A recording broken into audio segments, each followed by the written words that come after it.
चांदवडला तरुणीच्या हातातून मोबाईल हिसकावून पळणारे दोघे संशयित चांदवड पोलिसांच्या ताब्यात, तर एकूण 60,000 रुपयांचा मुद्देमाल हस्तगत.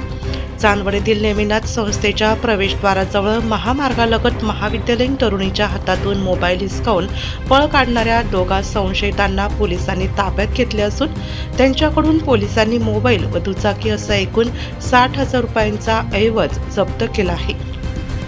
मेडिकल कॉलेजमध्ये शिक्षण घेणारी तरुणी स्वीटी गायकवाड ही तिच्या मैत्रिणींसमवेत हॉटेलवरून महाविद्यालयात पायी जात असताना मंगळवार दिनांक 9 सप्टेंबर दुपारी 1 वाजेच्या सुमारास SNJB संस्थेच्या प्रवेशद्वाराजवळ ती फोनवर बोलत असताना अचानक दुचाकीवर आलेल्या दोघा चोरट्यांपैकी मागे बसलेल्या चोरट्याने या तरुणीचे केस ओढून तिच्या हातातील मोबाईल हिसकावून दुचाकीवरून पळ काढला. मात्र या तरुणीने प्रसंगावधान राखत जोराने आरडाओरड केल्याने जवळूनच दुचाकीवर जात असलेल्या काही लोकांनी त्यांचा पाठलाग करून त्यांना पकडले व जवळच जमलेल्या लोकांनी या दोघांना चोप देत पोलिसांच्या ताब्यात दिले.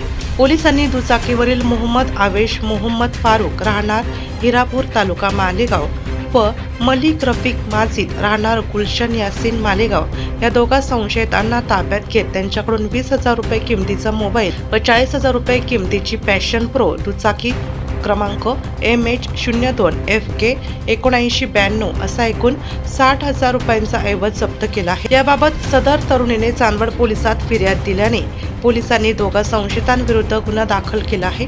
डीजे महाराष्ट्र न्यूजसाठी मुख्य संपादक देविदास जाधव, चांदवड.